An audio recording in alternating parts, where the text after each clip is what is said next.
Hi guys, this is Robin with Weight Loss Apocalypse. This is a new clip. I haven't had a session in a long time. I've been really busy writing, so I am excited to bring this to you.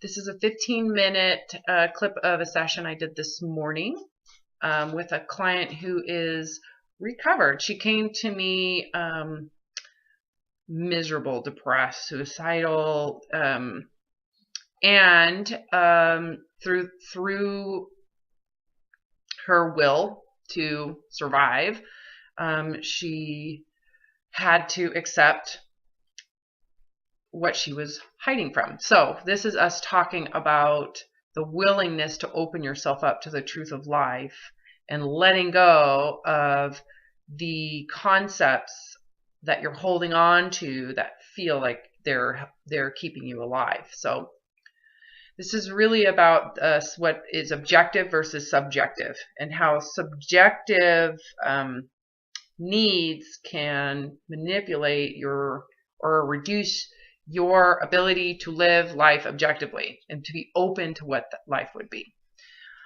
This is an awesome conversation. Part of this is going to be in the book that I'm going to be publishing. So enjoy. If you want to watch her entire session, you're going to have to join the Weight Loss Apocalypse Patreon group and become a patron. If you would like my help, I have lots of time right now. You're going to need to go to the website that's below and fill in the consult request form. And I will get back to you as soon as I can. So, all right. Enjoy. That's where we're at. Can I accept it? And that doesn't mean that you don't get medical treatment. It just means that if you can accept it, then the medical treatment is like the bonus. This is actually really awesome, because this is what I was reading and what the chapter I'm writing is about, is perception of what life is. And the perception starting with the body, starting with that, witness that we are from within. Right? That the body we just get to be a witness. We haven't done anything. To claim it as our witness would be claiming the body, its evolution, claiming what we're witnessing as our own. It's very that's the core of the ego, right? Yeah. It's very subjective versus objective. This is very important, because I think it's a way to describe this. What objective is is witnessing what it is as what it is, the truth of what it is, right? Versus subjective is bias. Subjective is, this is what I perceive it to be, right? Yeah, it's creating a personal attachment to what you're observing. So when we look at the body objectively, it's a body. It's breathing for you. You do nothing. It does it naturally. Eyes are working. It's an objective thing. Versus subjective would be a projection of what you think it should be onto it, right? It's conceptualized. Yeah. So when you look at thin supremacy, or just being thinner supremacy, you don't have to be thin, the thinner supremacy, that's very subjectively biased, and then putting that onto the body changes how you perceive it. So what we did essentially with the body image is we removed the subjective belief patterns, and you had to be open to witness it objectively. And that means you have to be open to the truth of its body fat. Right? So once you do that, then the issues with food just naturally unwind. That twisted, magnified view of food untwists naturally, because you're no longer trying to force a subjective viewpoint of the body. Which is amazing, because the viewpoint of the body is so fixated on the body that you don't really get the freedom to live openly that you think you're going to get.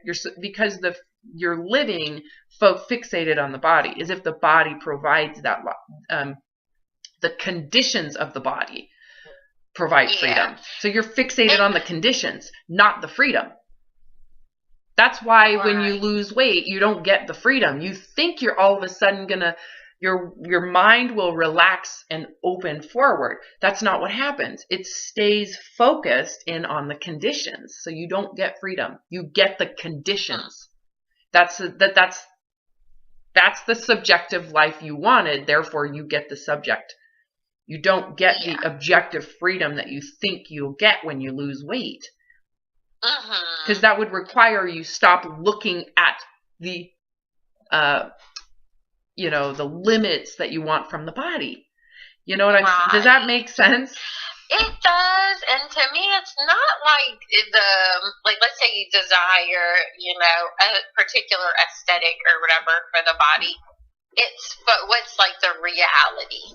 Yeah, what's within reach? That you've been, possibly bumped and bruised in life for quite a while, and maybe this is the body you have, and then if it is or isn't going to get to whatever that aesthetic is you desire is kind of not important necessarily. No, you don't hold on to it. You're not latched onto it. I suppose, but no, you're right, because how this translates into reality is it doesn't mean just because you accept the body as it is that you don't get medical help, that you don't go buy glasses, that you don't get LASIK, right? It just means that you've accepted the worst case scenario.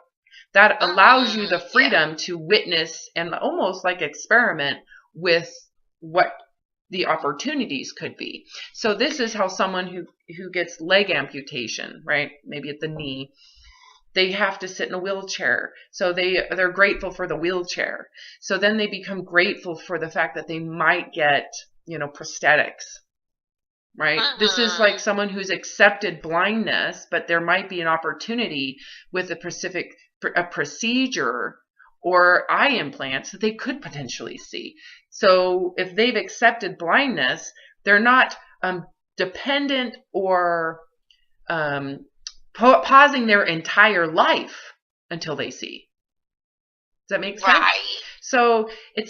So by accepting the objective truth, it depressurizes your life from having to be put on hold or paused.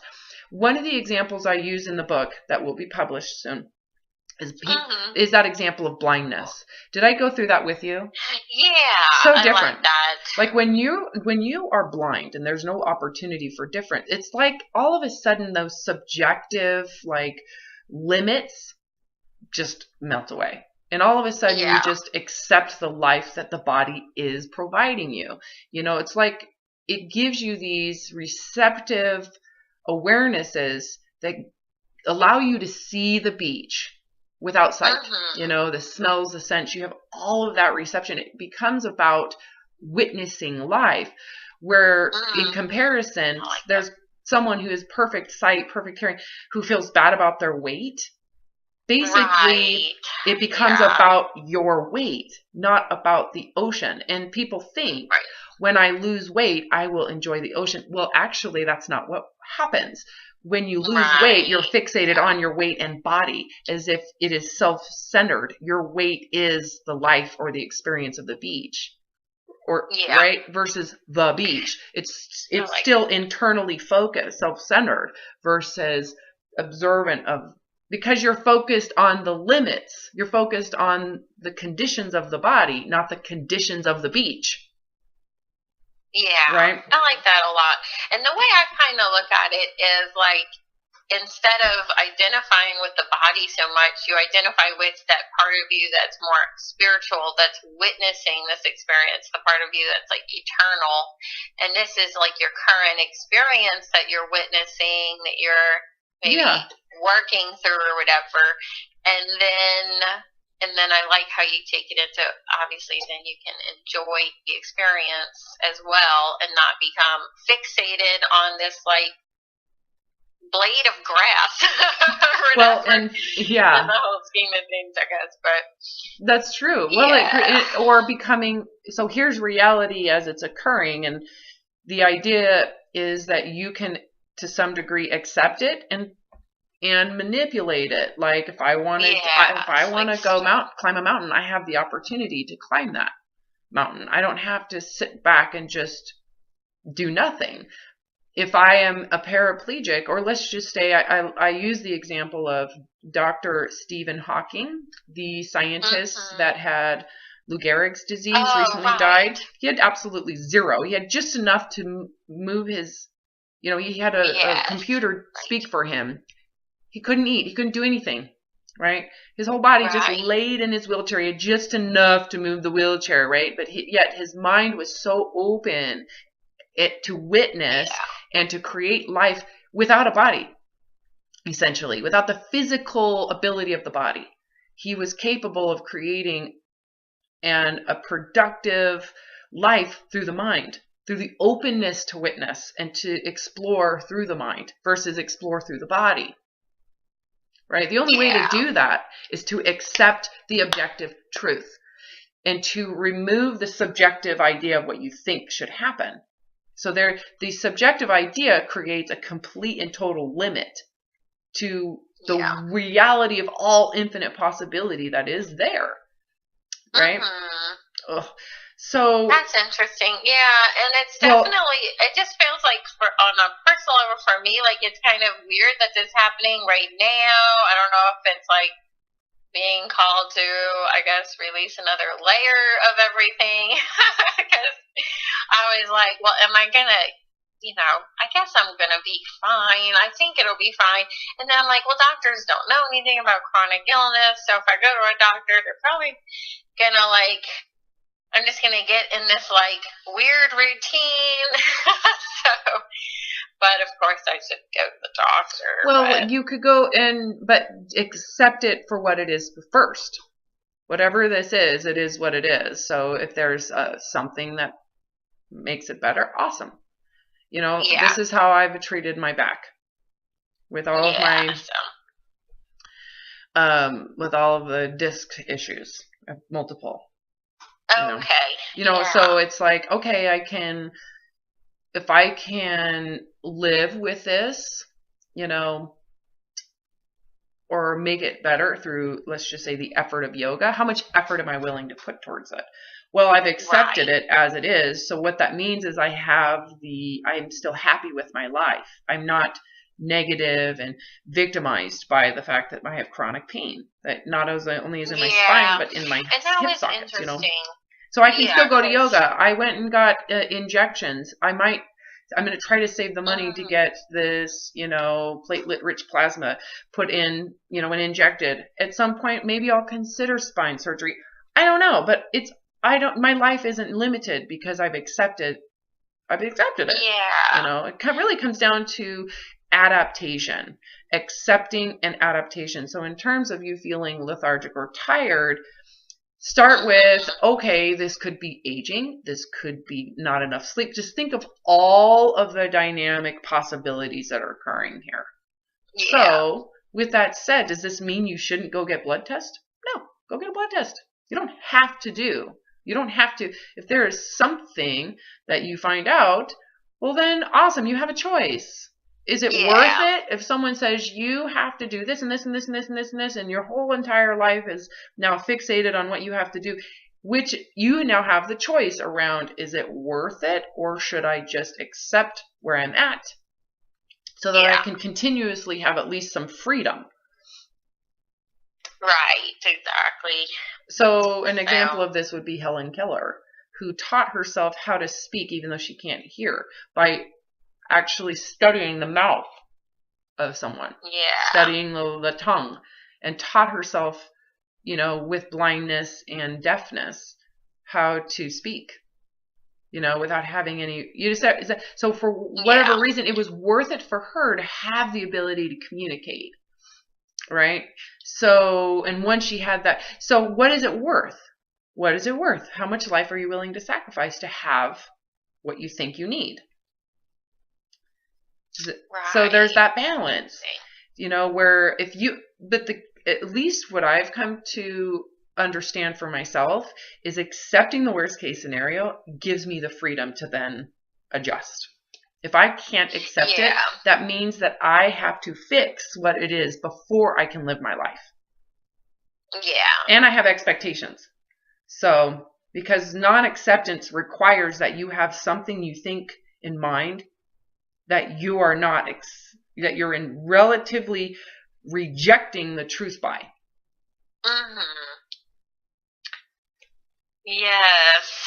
Right? So I am not willing, like this is unacceptable. Okay, well then everything is put on hold.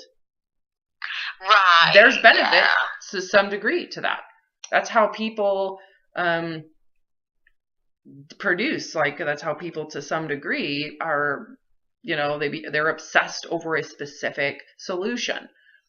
That obsessiveness for some people can provide innovation. But that innovation comes at the risk of the fact that you're never happy, so they might be highly innovative, but they're also super depressed, because they're not open to witnessing life the way it is. They don't have the awareness to do all of it, or both. The balance. Right, yeah. Yeah. Yeah, I'm hoping